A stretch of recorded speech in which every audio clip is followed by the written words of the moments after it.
Selamat pagi pemirsa, apa kabar Anda hari ini? Senang sekali dapat menjumpai Anda dalam berita Papua hari ini.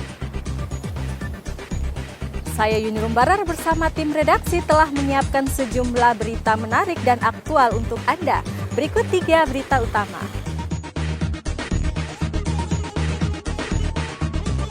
Unjuk rasa penolakan pemekaran Provinsi Papua di Yahukimo berakhir ricuh. 2 pendemo tewas.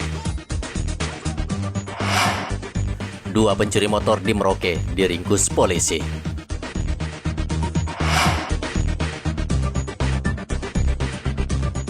(16) pasien COVID-19 yang dirawat di Rumah Sakit Umum Daerah Mimika meninggal dunia.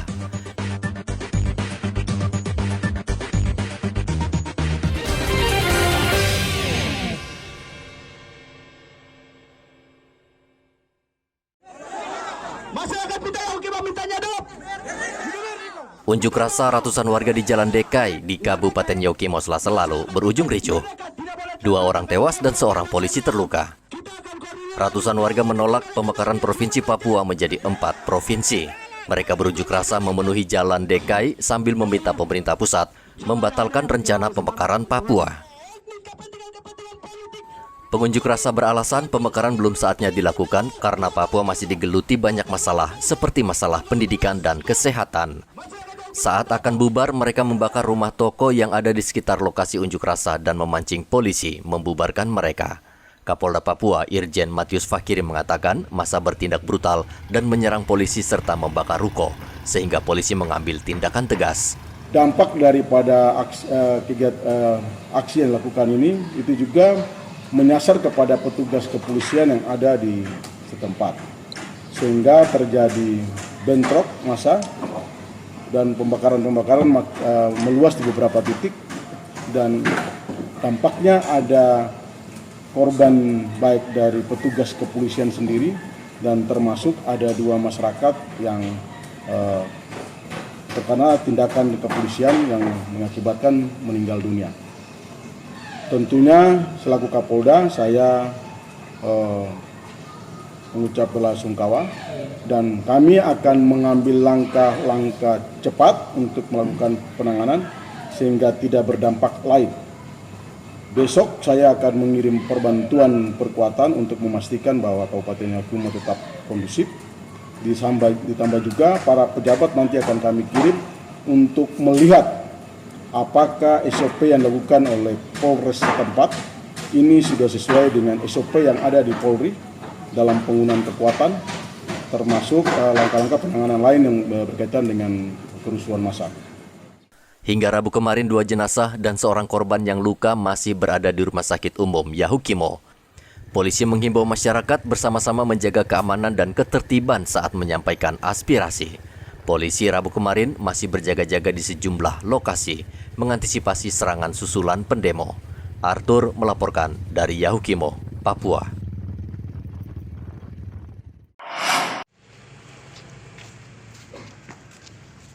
Polisi meringkus 2 pelaku perampasan motor di Merauke. Korban, seorang warga yang ketika itu sedang berbelanja di sebuah supermarket di Merauke. Pelaku yang bernama Marlon meminta rokok dari korban. Saat korban memberikan rokok, pelaku tiba-tiba mengeluarkan parang dan mengancam korban. Sontak korban ketakutan, lalu pelaku mengambil telepon genggam milik korban dari saku celana. Korban sehingga membeli rokok di kios, lalu pada saat itu korban melihat ada 3 orang yang duduk di dekat kios. Jadi pada saat korban ini habis membeli rokok, pelaku ini menghampiri, 2 pelaku menghampiri korban untuk meminta rokok, dan saat itu korban memberikan rokok kepada pelaku, 2 orang pelaku ini. Dan pada saat pelaku mengambil rokok dari korban, pelaku langsung menempelkan parang pada leher korban, dan langsung dengan sendirinya pelaku mengambil HP korban dari saku, dari kantong celana ya. Setelah itu pelaku melarikan diri, namun pada saat itu anggota patroli dari Sabara, patroli motor, memonitor dan langsung mengejar korban, pelaku, dan berhasil mengamankan pelaku pada saat itu juga.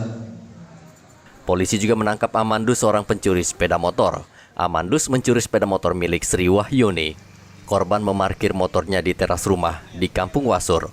Ketika korban keluar, sepeda motornya sudah raib di gondol Amandus. Bahwa ada kasus pencurian kendaraan bermotor di Wasur.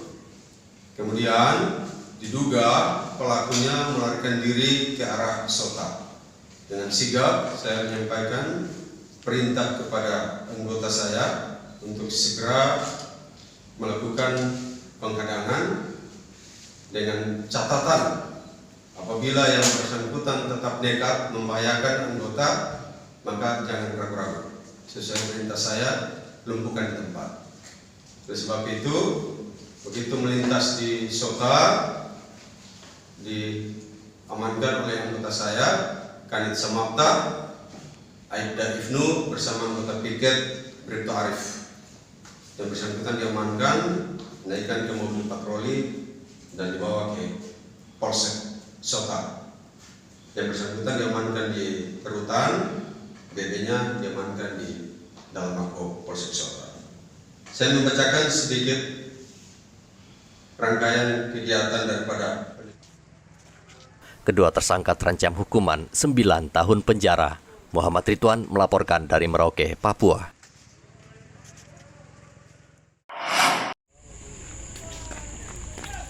Gara-gara tidak diberi uang, seorang adik menganiaya kakaknya sendiri hingga luka parah. Penganiayaan terjadi di Kampung Nawaripi, Mimika, Selasa lalu. Pelaku bernama Andi dan korban bertengkar hebat. Andi yang saat itu mabuk meminta uang kepada kakak perempuannya untuk membeli minuman keras. Namun korban tidak mau memberikan uang. Andi kesal atas perkataan kasar sang kakak lalu memukul korban berkali-kali. Polisi yang mendapat laporan berusaha menangkap Andi, namun Andi sudah melarikan diri. Saat ini korban masih dirawat di rumah sakit. Dari Mimika, Papua, Igobat Momolin melaporkan.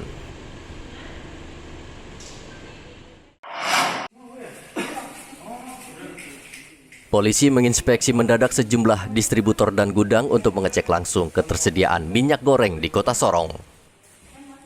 Petugas mengecek ketersediaan minyak goreng untuk memastikan tidak terjadi penimbunan. Dalam sidak itu, petugas tidak menemukan indikasi penimbunan serta permainan harga. Melakukan sidak dan pengecekan masing-masing distributor. Dan hasilnya untuk wilayah Sorong Kota saat ini masih aman dan terkendali. Penyuplaian untuk minyak goreng masih sesuai dengan kegiatan dan permintaan dari masyarakat. Dan nantinya minyak goreng rencananya minggu depan hasil koordinasi kami dengan Dinas Perdagangan untuk memenuhi persiapan bulan Ramadan. Nantinya itu di Sorong Kota ada sebanyak 15 kontainer minyak goreng.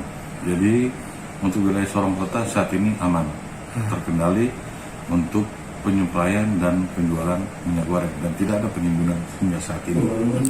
Himbauan kami kepada masyarakat, jadi jangan takut dengan adanya permasalahan-permasalahan di wilayah lain. Namun di wilayah kami sudah mengambil langkah termasuk terobosan kami untuk langsung mengecek ke distributor langsung. Tidak ada penimbunan, tidak ada kenaikan harga disesuaikan dengan rate yang sudah ada dari pusat. Kami sudah ada daftar harganya, harga eceran yang tertinggi, sehingga tidak ada yang bermain masalah harga. Kapolres menghimbau masyarakat tidak panik karena stok minyak goreng di Sorong masih aman. Di Jayapura menjelang bulan Ramadan, polisi bersama Dinas Perdagangan Papua terus memantau ketersediaan bahan pokok dan minyak goreng di distributor hingga penjual.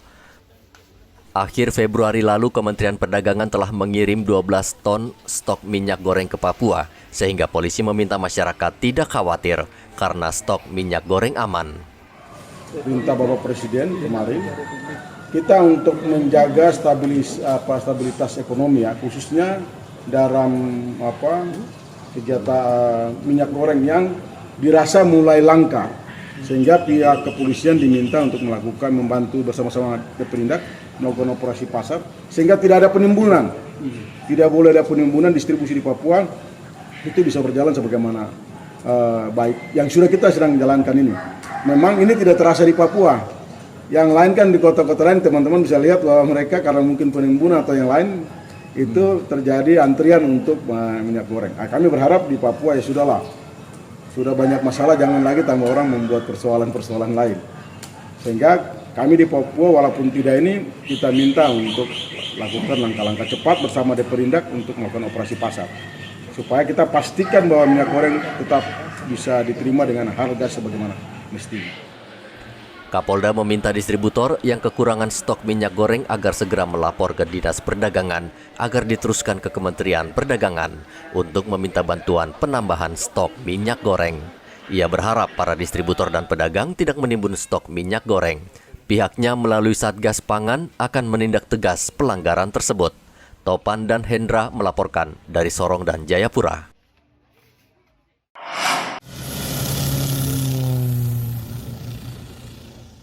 Pasca penembakan dan pembakaran terhadap sejumlah bangunan dan kendaraan di Bandara Bilorai, Distrik Sugapa, Kabupaten Intan Jaya, aktivitas Bandara Bilorai tidak berjalan normal. Seluruh pegawai Airnav dan kepala bandara sejak September hingga Maret 2022 tidak bekerja.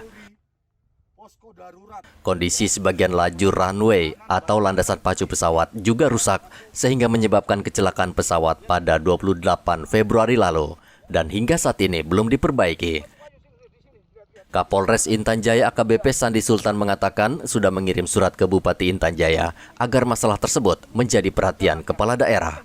Menurut dia, tentara dan polisi yang bertugas tidak bertanggung jawab atas bandara dan pesawat. Saya prihatin, sangat prihatin. Kondisi keamanan daripada Intan Jaya saya bertanggung jawab. Saat ini saya katakan aman dan kondusif.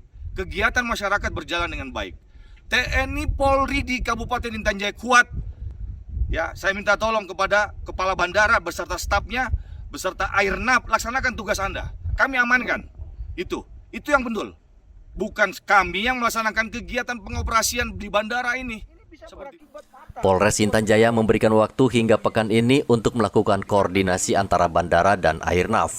Pesawat yang lepas landas dan mendarat di Bandara Bilorai hingga saat ini tidak ada yang mengatur. Kondisi ini sangat berisiko dan berbahaya. Hendra melaporkan dari Intan Jaya, Papua. Mari Pak Pendeta, kita di sini. Ya, no? Kita penjara mari. Meski KKB terus gencar melakukan teror, aparat kepolisian tetap berusaha merebut hati masyarakat Papua agar kelompok separatis sadar dan mau bersama membangun Papua. Hal tersebut ditunjukkan polisi dengan menggelar operasi Damai Kartens dan membagikan anak babi bagi tokoh agama di Yahukimo. 2 ekor anak babi diserahkan langsung oleh Kapolres kepada Pendeta Kyusak Hasegem di Jalan Seredala, Distrik Dekai. Pendeta Yusak Hasegem berharap program peningkatan ekonomi dan pemberdayaan masyarakat yang dijalankan polisi saat ini bisa terus berlanjut karena sangat bermanfaat apalagi di tengah pandemi COVID-19. Program ini kita tetap dukung supaya bisa berjalan baik, tapi juga bisa berkembang lebih bagus lagi. Makanya memang kami orang gunung ini mau buka usaha kios apa segala macam susah. Kalau babi itu cocok. Termasuk pendeta ini mau buka kios susah. Jadi saya sebagian dari hasil dari pendapatan tetap saya sering piara babi supaya bisa menyelesaikan masalah-masalah yang lain begitu, atau penambahan ekonomi keluarga begitu. Terima kasih banyak. Satu hal lagi itu pihak keamanan siapkan bibit babi ini langkah yang tepat. Seperti Pendeta sampaikan bahwa kita mau buka kios atau segalanya itu sangat susah kecuali babi. Ya. Jadi yang penting kita terus kerjasama pemerintah dengan pihak keamanan masyarakat itu sangat penting. Terima kasih, kita tetap jalan sama-sama supaya Yahukimo tetap aman, tetap damai, supaya kita mencari makan atau kita kerja sesuai profesi kita masing-masing itu bisa aman begitu. Selain itu, polisi juga turun langsung mengajarkan warga cara berternak yang benar, sehingga hewan ternak bisa tumbuh besar dan bisa dijual dengan harga tinggi. Arthur melaporkan dari Yaukimo, Papua.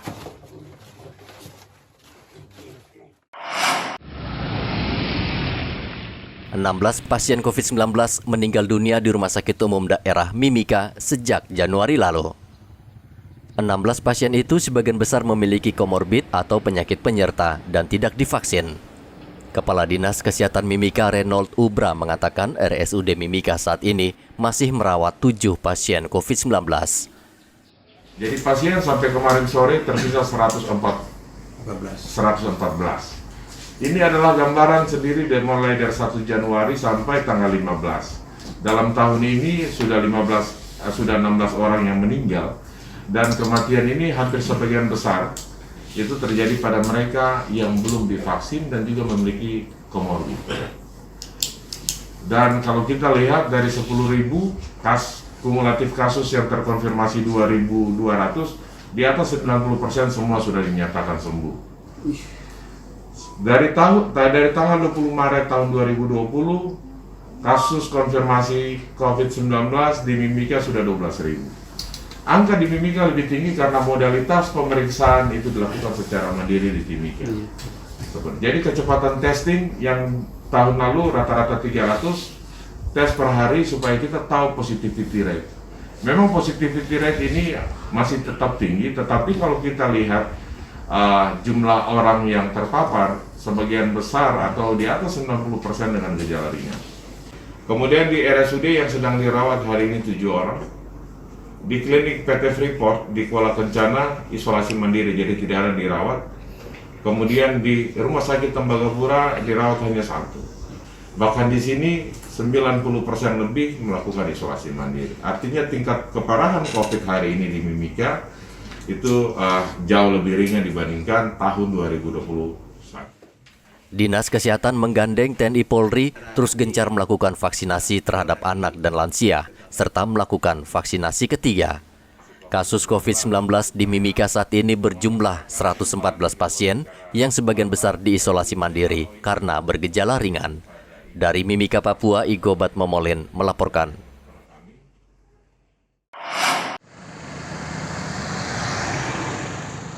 Dua minggu jelang bulan Ramadan, umat Islam di Merauke menaruh harapan ke pemerintah agar mereka bisa melakukan ibadah di masjid atau musola tanpa ada pembatasan. Umat Islam berharap tidak ada pembatasan ketika beribadah, termasuk ibadah tadarus. Harapan kami sebagai umat Islam supaya kita diberi kebebasan untuk beribadah seperti tahun-tahun sebelum COVID. Gitu ya, seperti tadarus itu ya Bu ya? Iya, tadarus, sholat tarawih.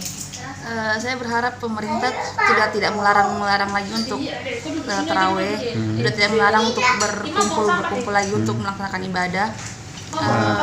Karena kan sekarang sudah mulai PCR sudah mulai dihapuskan, COVID sudah mulai menurun, jadi semoga kita bisa diberi kebebasan lagi seperti sebelum COVID. Ini kita kondisikan saja sebagaimana lazimnya, sebagaimana kebiasaan kita, ya, dan hendaknya jangan menjadikan hal ada dalam tanda kutip ada mengganggu dari pihak lain.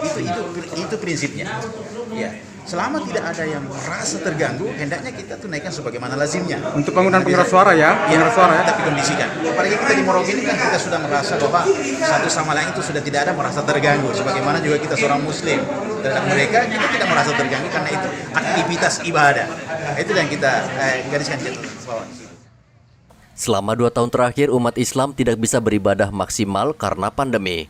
Tahun ini ada harapan ibadah puasa bisa berlangsung lebih khusyuk karena angka COVID-19 cenderung menurun. 10 Maret lalu MUI menerbitkan terkait pelaksanaan ibadah dalam masa pandemi yang memperbolehkan saf sholat rapat atau normal. Muhammad Ridwan melaporkan dari Merauke, Papua. Masih ada masjid yang enggak untuk mengurus. Badan Amil Zakat Merauke telah menyalurkan uang 200 juta rupiah kepada umat dan warga yang sangat membutuhkan bantuan.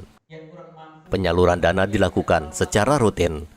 Ketua Basnas Merauke Haji Samsul Komar mengatakan hampir semua warga dan umat Islam yang bekerja di berbagai bidang telah mendapatkan dana, termasuk mahasiswa. Kita sudah punya program. Beberapa kali media juga meliput ada penyaluran ini yang kemarin yang tadi ini diterima secara simbolis ini sudah kita lakukan beberapa hari yang lalu. Kemudian untuk kemarin pedagang cilok juga di depan kantor bupati itu 20 orang. Kemudian sol sepatu, jamu keliling sudah 20 orang. Sudah banyak sekali yang sudah kita lakukan untuk kegiatan Basnas ini. Kemudian bantuan kesehatan secara insidentil mereka yang datang minta bantuan juga banyak. Jadi banyak sekali yang sudah kita lakukan. Sudah berapa dana Pak untuk mereka yang diberikan bantuan ini dari Basnas? Oh, sudah hampir 200 ini. 200 juta ya. Sudah mendekati 200. Nanti kita kan juga mendekati Lebaran, nanti setiap tahun kan kita ada juga pembagian sembako murah. Ini ada minyak sekarang mahal sekali. Bagaimana kita juga akan memberikan minyak murah, bantuan minyak murah kepada mereka. Untuk target penerimaan Basnas sendiri dalam tahun ini kira-kira berapa yang ditargetkan? Ya mudah-mudahan 2M bisa lah. 2M ya. Itu secara keseluruhan maksudnya ya, bukan yang dikelola Basnas ya. Iya. Secara keseluruhan itu ya seluruh UPZ kemudian menyangkut zakat, infak, sedekah gitu ya. Ya biasanya sekitar itu ya, sekitar 1,5, 1,8 mudah-mudahan ini bisa 2 lah begitu. Dari seluruh masjid yang ada, dari laporan yang ada kita bikin begitu. Semua pengurus masjid diminta untuk menyosialisasikan himpunan dana dari umat Islam, khususnya di bulan suci Ramadan, agar dana optimal bisa disalurkan ke umat dan warga. Muhammad Ridwan melaporkan dari Merauke, Papua. Informasi tadi sekaligus menutup jumpa kita dalam berita Papua hari ini. Saya Yuni Rumbarar dan tim redaksi yang bertugas mengucapkan terima kasih atas perhatian Anda. Selamat pagi dan sampai jumpa. Wanyambe.